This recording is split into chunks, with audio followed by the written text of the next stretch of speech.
What's up, people? What's up, D? What's up? So we're here in Caesar's podcast room. This is pretty cool. Check this out.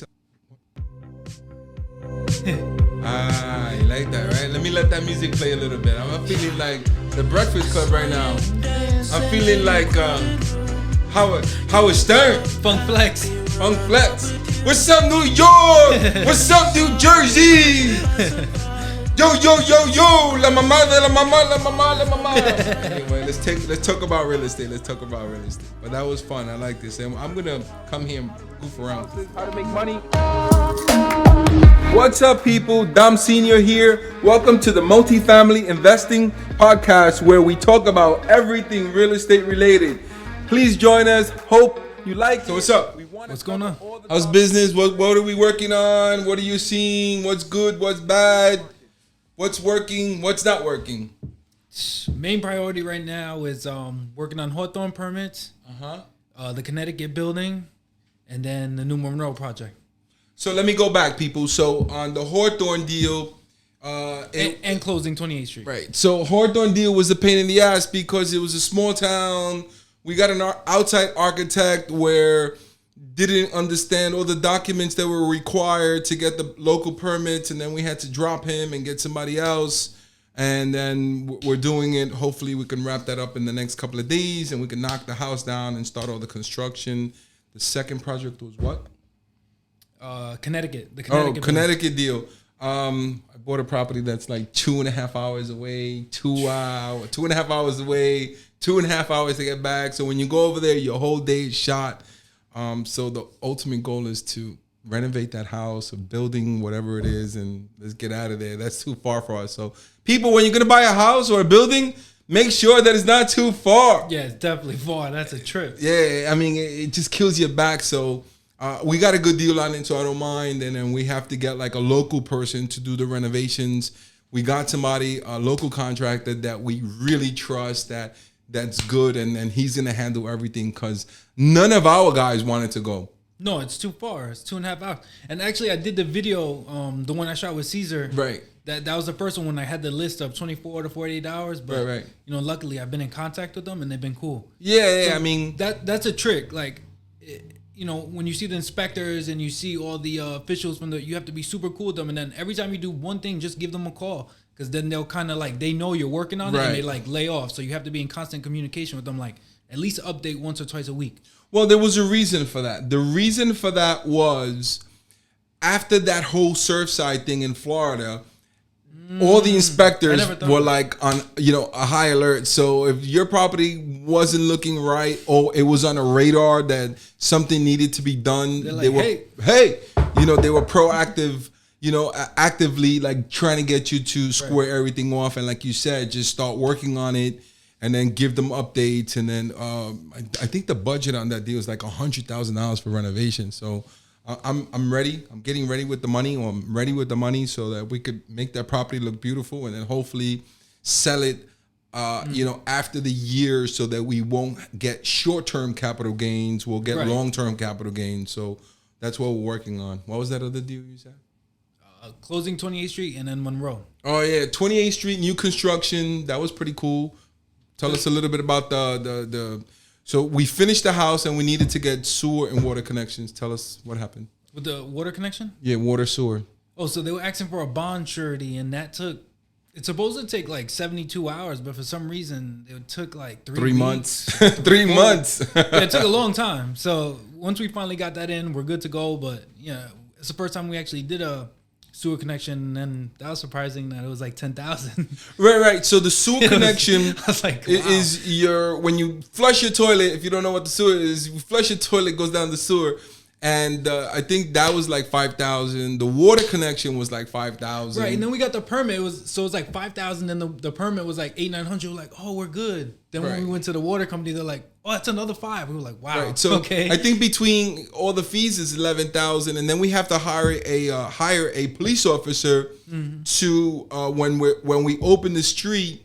There's a police officer that's getting $80 an hour. So if he's there for 10 hours, it's going to be $800, and we have to give them the check. It's going to be 2 days. Holy shit. Yeah, I think it's going to be 2 days. No. I heard that it's going to be quick because the water line is like right there. It's already. They just have to run it from the curb to the street. So I think it's going to be an easy connection. So that's what I heard. So we'll know this Friday. This Thursday or Friday. So if anybody wants to see what the sewer connection looks like, feel free to come. 736 East 28th Street. And again, I always give the address because these are real properties. These are real deals that we're working on. So everybody's invited. Come over. Bring us something to eat. Bring a couple beers. Yeah. Bring us something to eat. Bring some chicken wings. Bring some beers. We'll make a party out of it. And then I'm excited because once we do those connections, the house will be done. We'll put the new driveway in. It's scheduled for Monday, by the way. And that'll be it. No, and then we got the Monroe Deal. Right.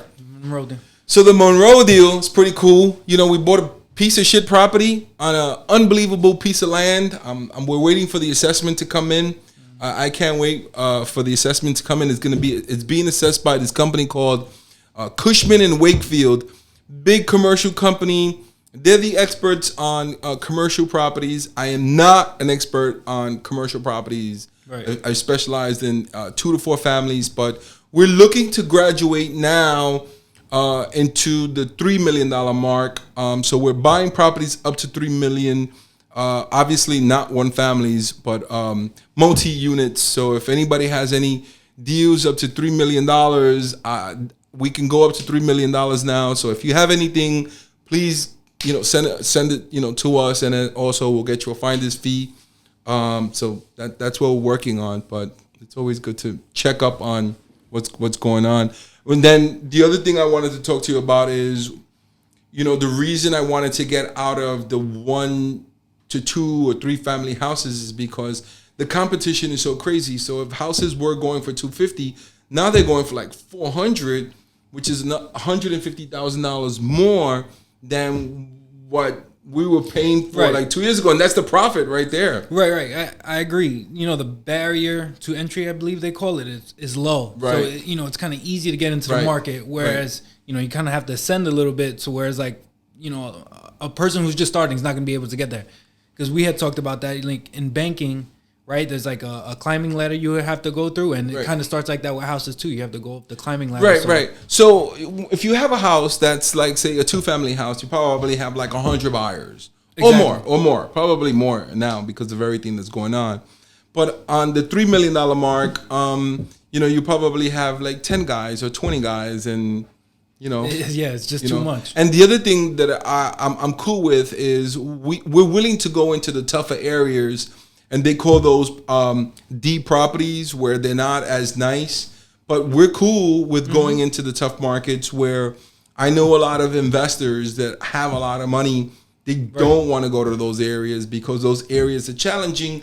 But those are our markets, and I'm cool when I go pick up the rents. The customers and the tenants are gonna, say, "Hey, you want an empanada? You want coffee? You want a beer? You want a drink?" I'm like, "Yeah, have some." And you got the rent, we'll take it all. Yeah, we'll take it. Numbers with the numbers make sense. Yeah, so I remember a banker had told me that I had an advantage being Spanish, being from from Puerto Rico, that we could go in different markets that they didn't feel comfortable going because they were white. Right. So he was like, "Yo, we don't like going to those areas because we're white, and we get a little nervous." And I'm like, I'm cool with Pablo and Tito and all those guys are my cousins, and, and we're cool. We go in there and we get down with them. So that's pretty cool. So I'm excited about going into that market and also the commercial markets, and then finding also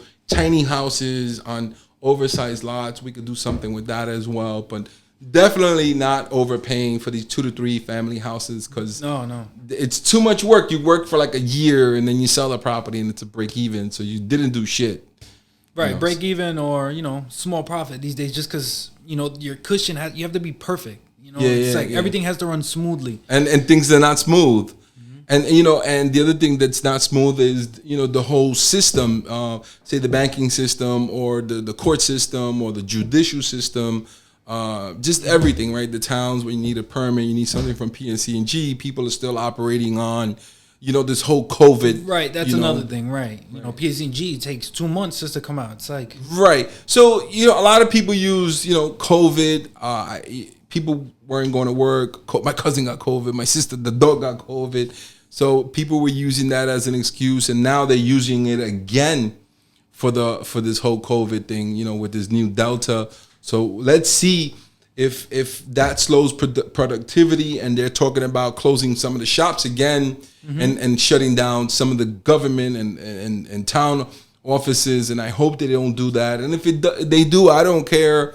I went to work every day. We worked every day. So crossing my fingers for no, though. Please. Yeah. Please, it becomes a little challenging, but let's see. And then going back, you know, we have that new program where we can help people get rent money up to 12 months. If you're in arrears, up to 12 months. Right. Call us. We'll help you. If you're a landlord and your tenant owes you money, don't throw him out. You know, give me his information. Get me all the information. Get me a copy of the leases. We'll get you the money from the state. So we got that program.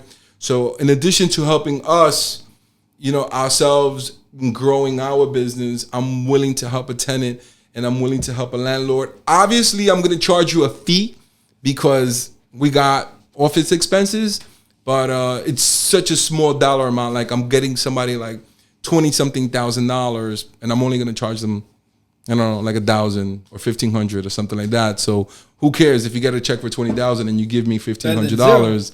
You're still making $18,500. And if he doesn't want to pay, you know what? You go take it someplace else. I'm not going to work for free. Nobody should work for free. Right, I agree. Ever. But anyway, studio here at Total Social Marketing. Wait, we forgot to bring up the materials going down in September. Oh yeah.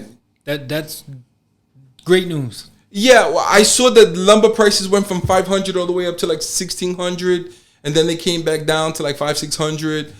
But by the time they come back down and then they recycle through the whole system, and the pricing gets to the stores, it's going to be September or October. But we stopped production on a lot of the construction that we're working on. We're working on some big buildings that we had to stop. Right. Because everything it was we were in the midst so much of, money. things we were in the midst of, we kept going. Things that needed to be done, we stopped. So we're going to start a lot of stuff here in September, and it's good. You know, more production, and there's more cars on the lots now, and everybody's getting more inventory. It's a great thing. Well, the other day it was kind of crazy because I got like an estimate for like $17,000, and then when we called him back to start the job, like 2 months later, his new pricing was $22,000. I remember that. I was gonna say 21. Yeah, it was like another $5,000. But I mean, I understand, and he was like sympathetic that he had to do that to me, but he was showing me the cost and increase on the material. So it's not like if he was trying to take advantage of me. And if I got